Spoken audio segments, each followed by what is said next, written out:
Pero dahil sa wala yung ibang kasama ko, ako rin po ang national chair ng National Public Transport Coalition kung saan pati mga truckers Hmm. kasama, hindi po nakapunta rito yung SITAP, Hataw, INTA na mga organisasyong malalaki ng truckers na may problema po dyan sa Arten. At Mr. Chair, magtatanong lang po ako sa inyo dahil kailangan po idaan ko sa inyo. Ano ho ba yung paraan para hulihin? Hindi ho ba? Mr. Chair, pwede bang pakitanong sa LTO o sa ibang ating di ho ba kinakailangan may initial violations bago tayo mampara o manghuli ng anumang uri ng sasakyan? Nasa batas po yan, pero yan po ang problema ng buong Pilipinas, Mr. Chair. Nabanggit ko ngayon kanina, sir. Diba? Buong Okay. Pilipinas po, ang tricycle nasa buong Pilipinas. And pangalawang tanong ko, Mr. Chair, pwede masagot po nila, bakit po ang mga enforcer, even LTO, mga hindi po mga organic, puro JO. Pag nareklamo mo, wawawala na. Ano pong habol ng motorista? Alam po yan ang ating butihing kongresista, si Congressman Boni Busita, na talaga pong pinag-uusapan namin palagi yung mga pagkakamali. Katulad ho ng policy, Mr. Chair, marami ako bibigay na posisyon. Yung pong LTO at saka LTFRB, gumagawa ng mga MCs, mga memorandum circulars, pero sila mismo hindi nila ma-interpret ng tama.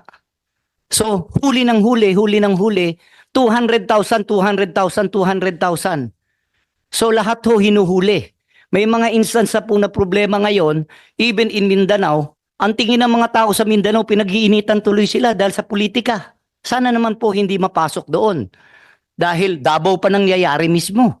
Mr. Chair, nagpunta po ako rito para hilingin lang sa committee na to na dapat po siguro magkasundo ang LTFRB at LTO muna bago sila manghuli. At kung hindi nila matranslate, Mr. Chair, yung kanilang ginawang mga MC, dahil iba po ang kanilang mga pagkakaunawa, hanggang ngayon hindi nila masagot for more than a year. Mr. Chair, nasumulat kami, wala pong kasagutan. Kaya nga sabi ko, mga kaibigan ko po silang lahat, ang request ko lang sana po Mr. Chair na sa pamamagitan ninyo at ng Committee ng Transportation sa Kongreso, matapos na ito kasi po hindi po biro. Una pong question namin, yung pong JAW na nagtatakda ng 1,000,000 tubos sa mga bus na nahuhuli na sinasabing colorum, 200,000 sa mga van, 100,000 sa taxi, 50,000 sa jeepney, 12,000 sa tricycle. Ito po ay naging hindi po tumino ang driver dito. Ito po ay naging dahilan ng korupsyon ng buong enforcement group sa buong Pilipinas because of this. Katulad po namin sa tricycle, iba-iba kami ng lugar, iba-iba ang local government unit nagpapatakbo, pero hindi po magkakapareho yung kanilang mga tubos. Iba-iba pong tubos. Mas mataas pa nga sa probinsya, mas mataas pa sa local government yung tubos kaysa po sa national government, na alam naman natin na under the law, hindi po pwedeng tumaas yung sa lokal, sa national. Kailangan magpantay o bumaba. Pero ito po yung talagang kalakaran, at ang ating pong mga transport driver, wala po sa trackers hanggang sa pinakamaliit na pareho namin, hanggang sa bagong unit ng mga motorcycle taxi na kinikilala na bilang pampasada sa buong Pilipinas, nasasakta na, Mr. Chair. So, Mr. Chair, ayoko sanang magsalita ng pero ginawa po itong palabigasan ng ating mga enforcer. Sa MMDA, sorry, hindi nyo ako nakikita palagi. Never akong tumungtong sa mga opisina nyo. Lagi akong nagrereklamo sa tamang lugar. This is the right na tama po na pag-usapan sa Senado. Dahil po, yung pong mga ginagawa ninyong mga kung ano-anong mga programa, hindi po wala pong batas eh. Naintindihan po namin, Mr. Chair, di ba, na may karapatan sila. Pero pag wala pong batas, wala po kaming proteksyon. Ibig sabihin, anytime, sinasabi ko nga sa ating ASEC sa LTO, nagpapasalamat ako, sinagot niya naman, Mr. Chair, pag nahuli ka, lalo na sa LTO, pupunta ka sa adjudication board nila. Sino po ang mag-aano sa'yo? Mag-hearing sila. Lagi po kayong talo. Umakyat ka naman, ang policy, umakyat ka na naman po para sa appeal, sa direktor. Ganun pa rin ang mangyayari. Ang huling appeal mo sa ASEC ng LTO. Pag wala pa rin doon, korte na ang punta ninyo. So Mr. Chair, mahirap pong magdemanda sa korte sa dami kong pinapile na case dahil hindi po biro ang magbayad. Wala po kaming kakayahan. Kaya nga Mr. nandito Chair. tayo ngayon, Mr. Lim. Thank you Maraming for bringing salamat, that up. Mr. Chair. Opo, opo. Para gumawa tayo ng batas na kung saan yung mga traffic enforcer o police na namamara dahil lamang mangharas at naabala yung isang motorista sa maling pagtiket sa kanya, mananagot. Pwede siyang masuspinde. Yan ang batas na ginagawa natin ngayon. That's why we're here to talk about that. Yung Tricycle Association, meron? Mr. Rundel Dizon of Pamplona 1 Toda Las Piñas. Mr. Dizon, ano po yung usual problems na na-encounter niyo po sa kalye? Mr. Chair, good morning po, Sir Idol Rafi. Kami naman sa amin sa tricycle sa Pamplona 1, wala kami masyadong problema kasi I'm masituit na sumusunod po kami sa tamang regulasyon. Unang-una yung aming mga driver's license, kailangan updated siya. Aming mga TRU and of course ang aming prangkisa. Maliban lang po dun sa mga minsan yung isolated cases lang po, Mr. Chair, yung halimbawa tatawid kami sa kabilang rota namin dahil sa emergency cases. Halimbawa, mayroong mga inaatake na kapitbahay, kamag-anak ng tricycle na hindi na siya nag-aantay ng responde, siya na po mismo magatid sa ospital. Minsan tatawid na po kami, Mr. Chair, sa aming rota. Pero isolated cases naman po and then nakikiusap naman po kami sa mga traffic na pagbigyan kami kasi hindi naman siya araw-araw namin ginagawa o ano lang siya yung emergency purposes. So far po wala po kami masyadong problema po sa amin. Maraming salamat po. Meron pa ba? From Yes, transport? for ride-hailing company, sir. Okay. For Move It, we have Mr. Arnold Wayne Jacinto, General Manager, to be followed by Grab, Mr. J. Laganzon. Okay. Kanina narinig naman natin yung mismong mga rider nagsasabi ng mga reklamo nila. Okay, unless meron maidadagdag yung present dito na taga-Grab or Move It. Yes, Mr. Chair, I'm Wayne Jacinto for Mubit. So, Mr. Chair, nakakarating po sa amin normally yung mga problema sa mga signs sa daan. So, yung clarity of signs lang sana kasi minsan hindi nila alam, lalong-lalo na pag merong sign na nakalewat. Excuse me, Mr. Bonifacio, hindi kita nakita. Nasaan? Bigyan natin ng video. Meron siyang audio pero wala siyang video si Mr. Bonifacio. Paki-adjust. Sir, can you turn on your video camera? Ay, sorry. Ito po. Ayun. Yan. Go ahead, Mr. Bonifacio. Yun nga po, yung mga disregarding traffic signs, normally, yung mga nagiging problema kasi walang mga clarity ng mga signs. So, minsan, di mo alam kung sa isang kalye, kung pwede kang dumiretso o kakaliwa ka lang. Ngayon, wala namang marking na left lang to o diretso lang to. Minsan po, pagkakanan ka, may mga nakasulat na no right turn on red signal, pero may mga kalye na wala namang nakasulat na no right turn on red signal. Ang nangyayari po nito, pag kumanan sila, nahuhuli sila. Yung clarity lang po sana ng mga signs para po sa lahat na sana maging uniform po no sa lahat ng LGU, although hindi naman natin to kontrolado, pero nagiging mitsa po kasi ito ng pagkahuli nila.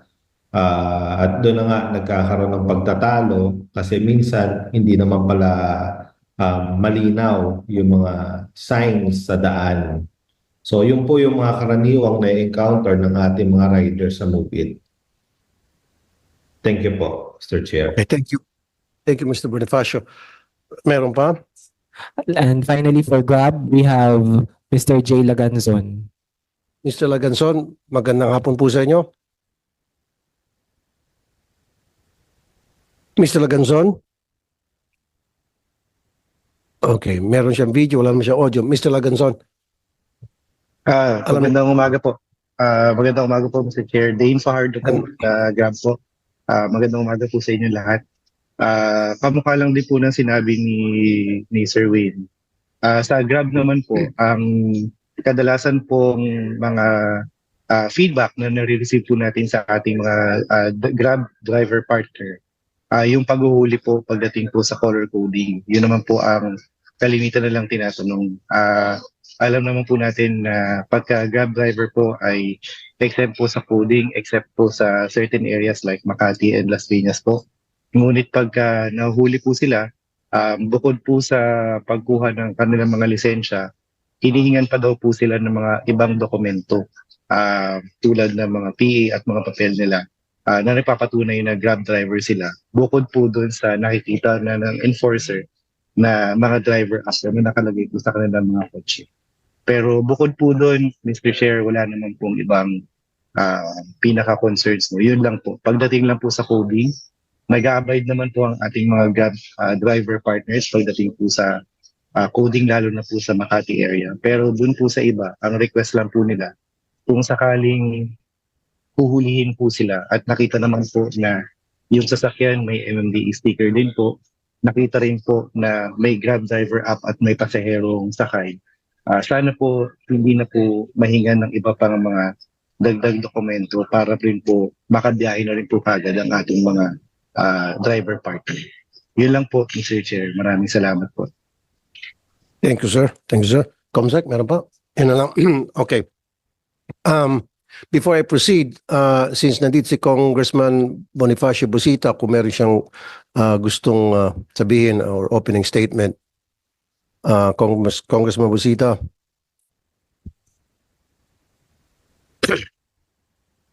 Thank you, Mr. Chair. Sa ating po lahat, good morning. On behalf of One Rider Party List, Mr. Chair, with Honorable Congressman Rhodes Gutierrez, nagpapasalamat po ako na maging parte ng Joint Committee Hearing on Public Services, Local Government and Finance for the Senate Bill number 1976, Fair Traffic Apprehension Act, introduced and authored by Honorable Senator Rapi Tulfo.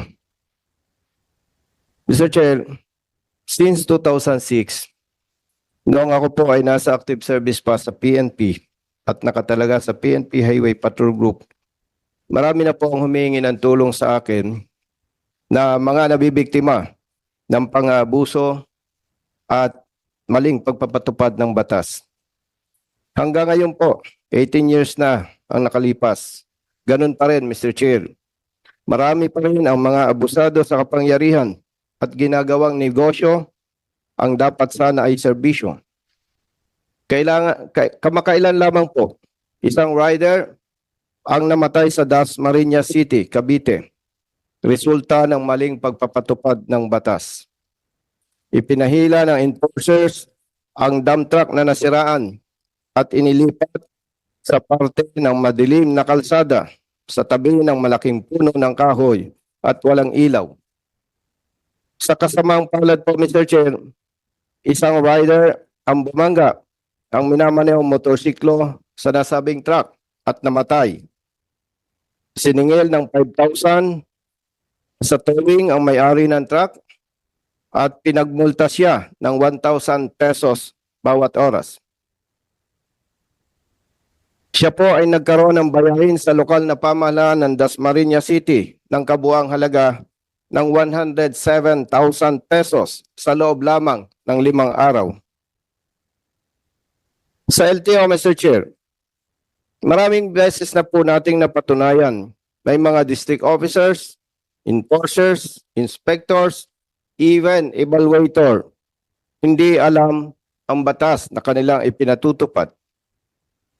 Ganon din po, may mga police at mga local enforcers. Marami sa kanila ang hindi alam ang tamang pagpapatupad ng batas. Ang mga pang-abuso at maling pagpapatupad ng batas ay nagaganap, Mr. Chair, araw-araw, gabi-gabi sa iba't ibang lugar ng ating bansa.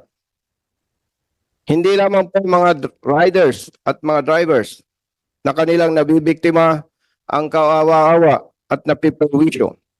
Nadadamay din po ang pamilya ng mga ito. Nagmumulta sila ng malaking halaga sa maling panghuli. Dagdag pa dito, ang abala at gastos at mga pagliban sa kanilang trabaho no work, no pay. Maliban po dyan, Mr. Chair, nasisira at patuloy na sinisira ng mga tiwali at mga abusado ang imahe ng kanilang ahensya. Mr. Chair, mas pinipili po ng mga motorista na nabibiktima ng maling pagpapatupad ng batas at abuso ang magbayad na lamang ng multa o magsuhol dahil mas malaki ang magagastos nila at liban pa sa trabaho. Hindi nababayaran ang danyos at hindi pinapaganagot ang pulis o ang enforcer na nagkasala kapag sila ay nag-contest. Mr. Chair, kung mayroon po tayong batas, katulad po ng ating panukala, Air Traffic Apprehension Act, mapoproteksyonan po nito ang mga kapatid nating motorista laban sa pang-aabuso at maling pagpapatupad ng batas. At maiangat din po natin ang imahe ng LTO, PNP, MMDA at ng mga enforcement units ng mga lokal na pamahalaan.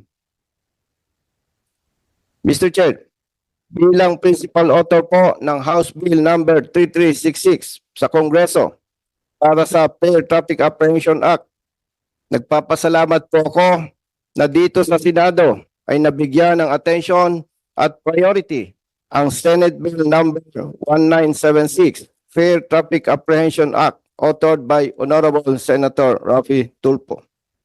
Sa ngayon po, Mr. Chair, ang substitute bill for House Bill number 3366, Fair Traffic Apprehension Act, matapos ang ilang mga hearing sa Committee on Transportation, ito po ay kasalukuyang nasa Committee on Appropriation ng House of Representatives para sa kanilang comments and recommendations, particular sa provision for compensation bago po ihain sa plenary para sa second and third readings.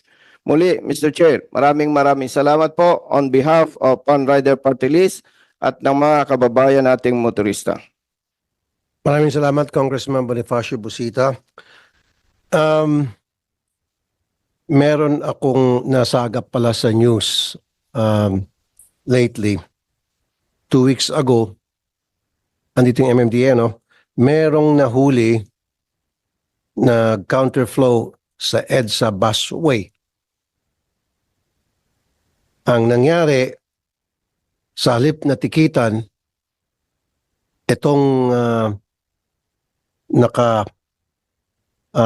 nag-counterflow na sakay sa isang SUV, iniskortan papuntang BGC sa kanyang kondo ng isang MMDA traffic enforcer. Meron ba tayong taga-MMDA dito?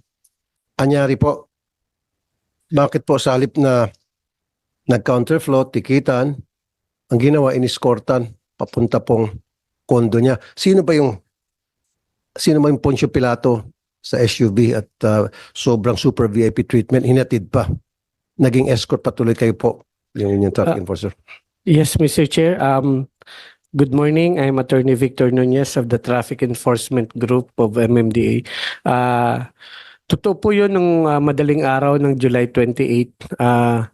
May dumaan na private SUV sa bus lane counterflow from Guadalupe going to I think Buendia. It was monitored by the MMDA Command Center. Nagpapunta po ang MMDA Metro Base ng enforcer. Actually, tatlong MMDA traffic enforcers. So, dun po sa command center ng MMDA, kompleto po doon may PNP. Sir, I would like to acknowledge the presence of Senator Mark Villar. Proceed, sir. Yes po. So, the 3 enforcers were dispatched from our command center. Naabutan po yung SUV at pinaatras ng mga MMDA. Actually po, yung bus carousel, alam naman natin, it is within the exclusive jurisdiction of the OTR. Sir, pwedeng paki-shortcut. Yes po.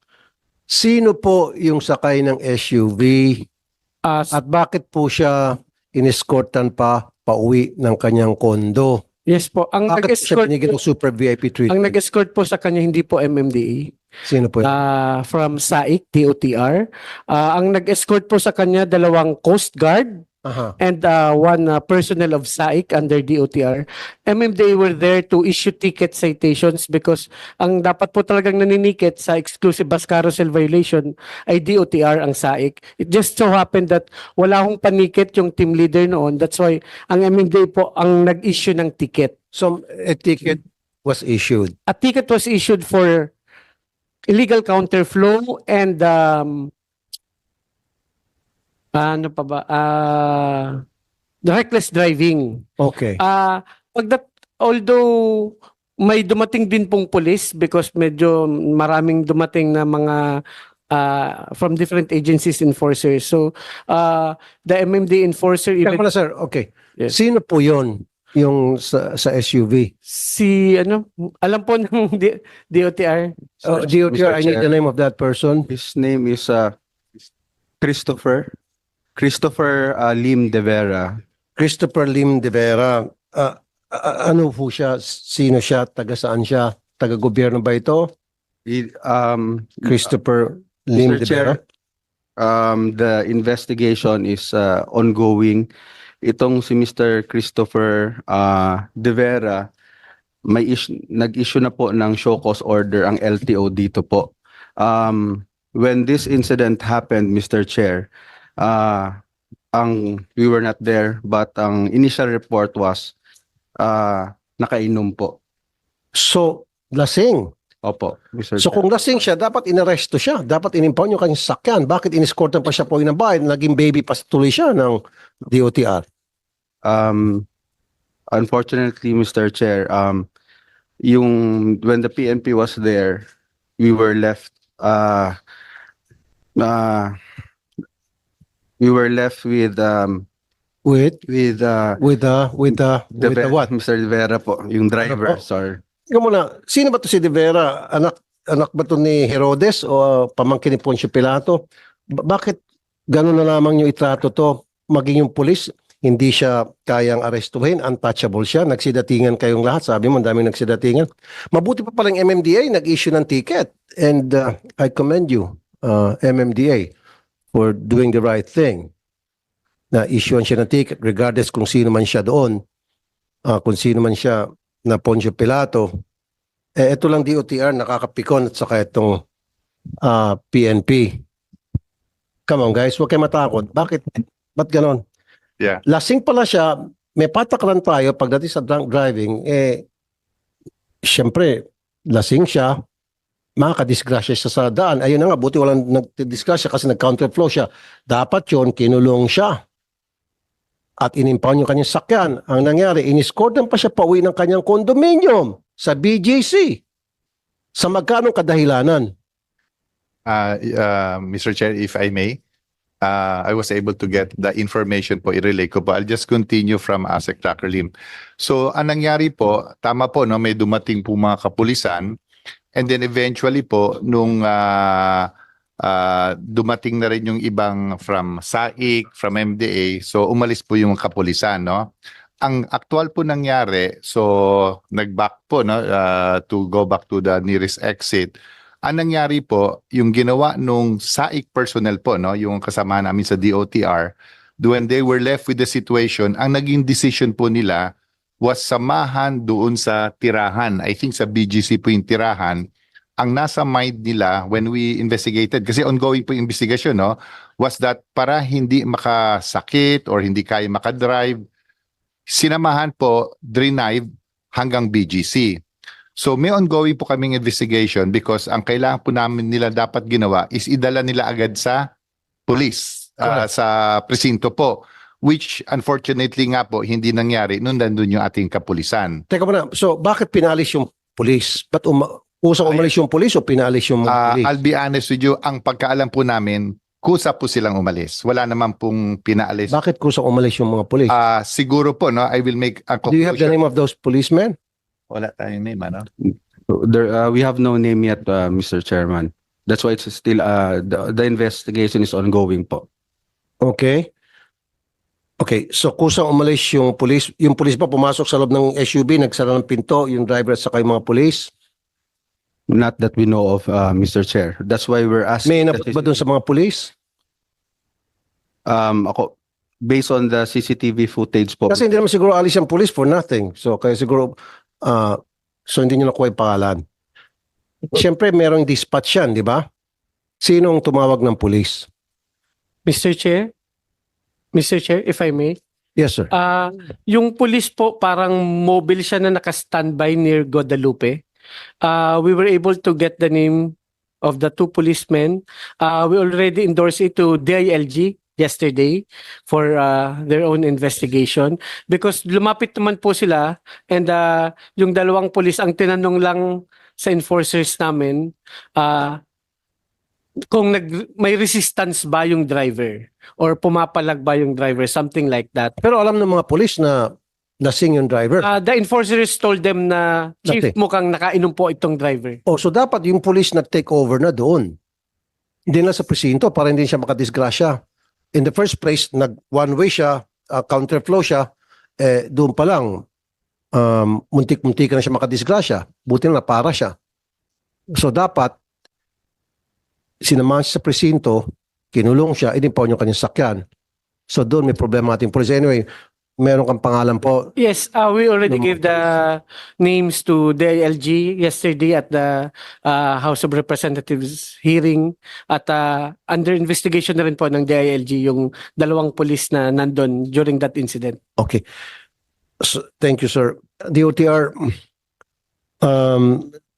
sino po sa tauhan ninyo ang sumama sa kondo o naghatid sa BGC sa kondo ni Christopher Lim de Vera? DOTR ba yun o yung ibang agency? DOTR, Mr. Chair. Kasi po ang nangyari when umalis na po yung PNP and MMDA, kaysa po ipabayaan po yung driver na nakainom na mag-drive at meron pang disgrasya mangyari, hinatid po sila. When we found out the following day na ito po yung ginawa, pinatawag ko po silang lahat and I asked, binayaran ba kayo? May pera ba kayong tinanggap? Ang sinabi po nila is wala. Sabi ko, may binigay ba na anything? Pagkain, whatever. Ang sagot nila wala, Mr. Okay. Chair. So we cleared that up. But may mali lang po talaga on our side is that dapat sa police station po inatid. Correct. So, anong nangyari dun sa dalawa?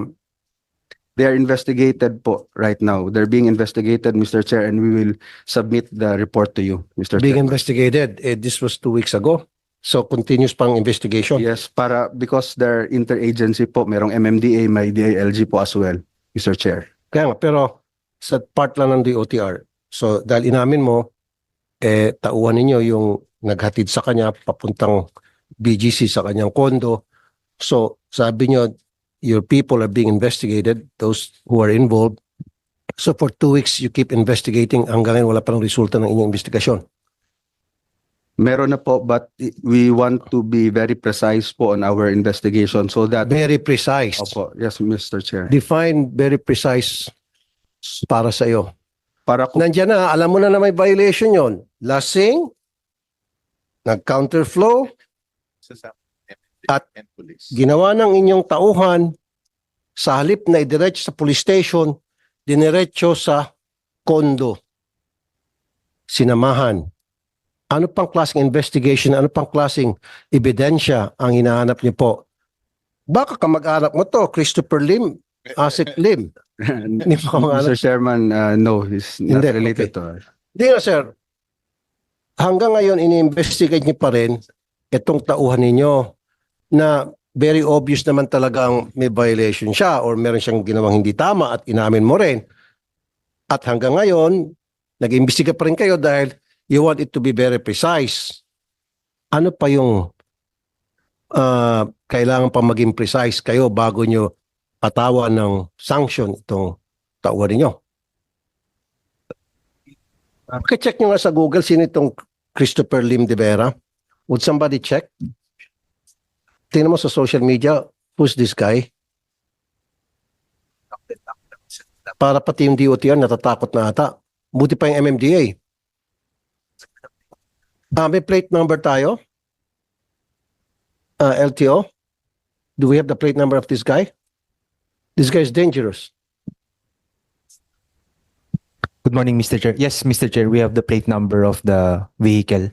And then, meron tayong pangalan niya, MMDA. Do we have his name? Yes, sir. Kasi we got the name because yung MMD enforcer who yung nanikit. So all the details were given to DOTR for them to issue show cause order. Yung LTO po yung ng show cause dun sa registered owner and the driver of the vehicle involved, Mr. Chair. Okay, ano po yung show cause order ninyo? Mr. Greg Pua Jr., Executive Director ng LTO, sir. Yes, Mr. Chair.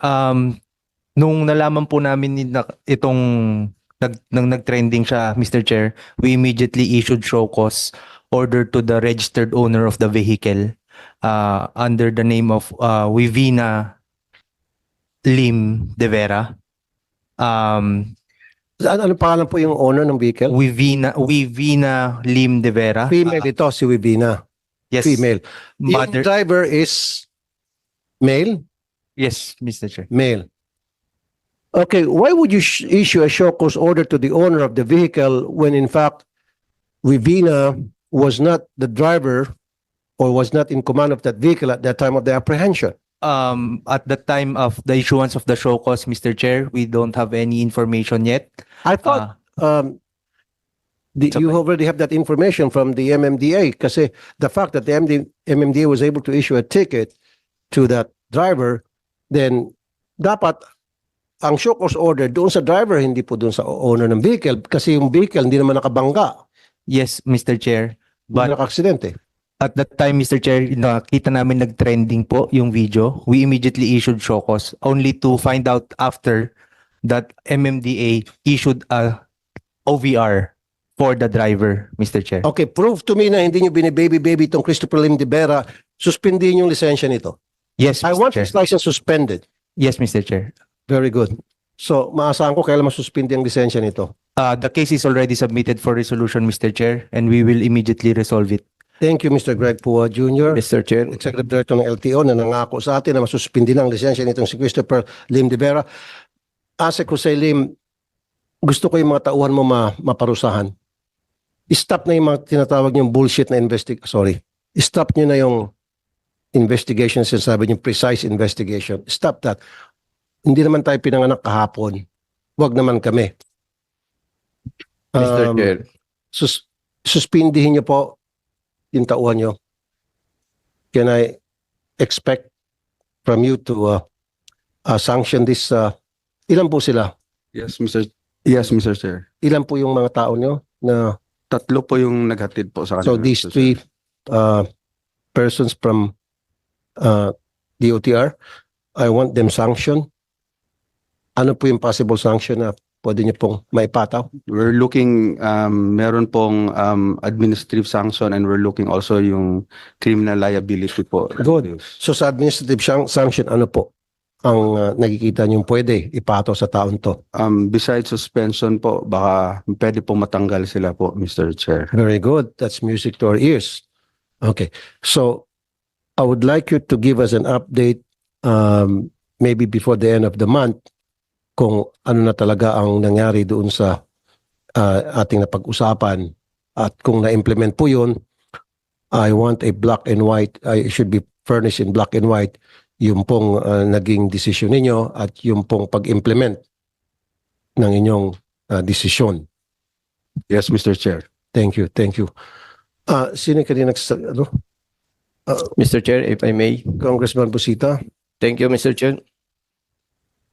Di po ba sa LTO, Mr. Chair, napansin po natin, pag ordinary person yung offender, mabilis silang mag-revoke ng license, Mr. Chair? Siguro po, maging patas tayo dito, Mr. Chair. Thank you, Mr. Busita. Yun nga kanina, nakita naman natin sa video, pag yung malilit na tao, ang bilis na hulihin at tikitan, kikilan, pero pag mayaman, medyo binibibaby at yan na nga, isang example, itong si Christopher Lim de Vera na super VIP, hinatid pa. Sana yon nakakulong na para hindi na siya magpo-post ng danger sa ating mga kalsada. Okay? Now, Senator, Mike, meron kang gustong sabihin? I'd like to express my support to Sen. Rafi. So my partner here in the Senate, my good friend. I'd like to express my support and natutuwa naman po ako at na-actionan kaagad itong mga concerns ng ating mga kababayan, lalo na po sa traffic apprehension. Napakahalaga po lalo na sa ating mga commuters na patas lang sa mga biyahe nila. So I of course I commend Senator Rafi on his efforts and this bill. So thank you. Maraming salamat po. Thank you, Senator Mark. Let's talk muna about dito sa mga body-worn camera. Kasi mahalaga ito. It work both ways eh. Protection para sa mga motorista, protection na rin para sa mga traffic enforcers. MMDA, I've heard na nabigyan kayo ng budget para sa mga camera. Yes po, we already launched it, yung aming body-worn cameras, which is also real-time.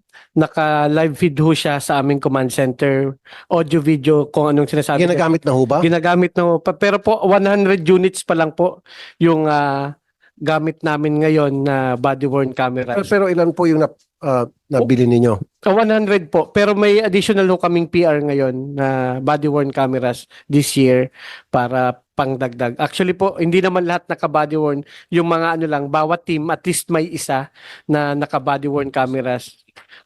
So yung nakasuot ng body-worn camera, siya yung nag-apprehend. Baka naman, siya yung tumatalikod habang yung kanyang mga kasabwat or alipores ang nagigipagkansa. Monitor ho namin yan, Mr. Chair. Hindi ho siya pwedeng patayin. May ganun pong system na except siyempre kung papasok sila sa CR, doon lang nila pwedeng tanggalin at itaob.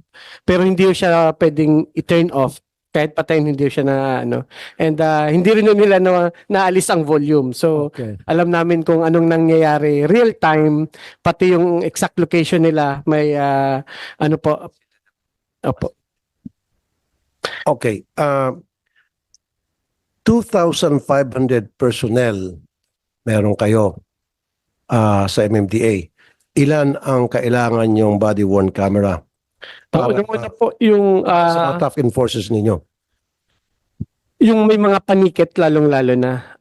Kasi sila ho talaga yung ang may mga panikit po sa amin out of 2,500 mga nasa ano lang po 700 to 750 personnel. Okay. Ilan po dito sa 700 to 750 ang sa tingin ninyo dapat ay magkaroon ng body-worn camera? Dapat ho lahat. Lahat. So 1:1 para yung accountability ho. Mahirap po kasi kapag second shift ililipat na naman dun sa kapalitang enforcer. So 700. Opo. Sa tingin nyo.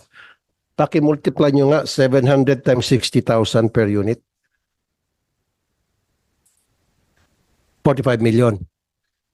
Para mabigyan natin ng camera lahat ng traffic enforcers ninyo. Bodycam, opo. 60,000 pesos. Ano to? Gold-plated ba ito o gold? Medyo kamahalan nata. That is European technology. Kung ano po yung ginagamit ng London Police natin, same brand, same system. So This is 1,000 euro kung sa European. yeah po. 1,000 euro. Hindi lang po kasi yung body worn, yung Kasi na lang, unit, alam yung ko- system ang package ho siya. Pero ngayon, since may system na kami, yun na lang ang body worn camera, yung unit na lang ang Hindi, bibili. sir, 1,000 euros. Hindi pa mahal to para sa isang body-worn camera. Kasama po dyan yung subscription ng Globe and Smart for I think 3 years. Naka-lock in po. Why do we have to With subscribe? GPS Why- ano. Oo. Teka muna. Body-worn camera, kailangan mag-subscribe ka sa Smart and Globe Kasi po, para mag-function yun? naka-live feed ho kasi siya Ah, sa command center para nakikita namin real time. okay. So package na to, 60,000 yung unit and then per subscription. Yes po. Wala na kayong babayaran subscription sa Wala na ho. Nakalock ho yan for 3 years. nakalock for 3 years. Okay. Sige. Anyway, sa budget hearing, pag-uusapan natin yan. For the meantime, gusto ko ma-account itong 114 na nabili nyo. Diba? Nasaan to at sino-sino gumagamit nito? Saan ba sila Actually, hindi lang po Mr. Chair siya Station. nagagamit for traffic. Kapag may mga big events like SONA or rallies, nakakapunta mismo yung enforcer to monitor the entire situation. No, sir. What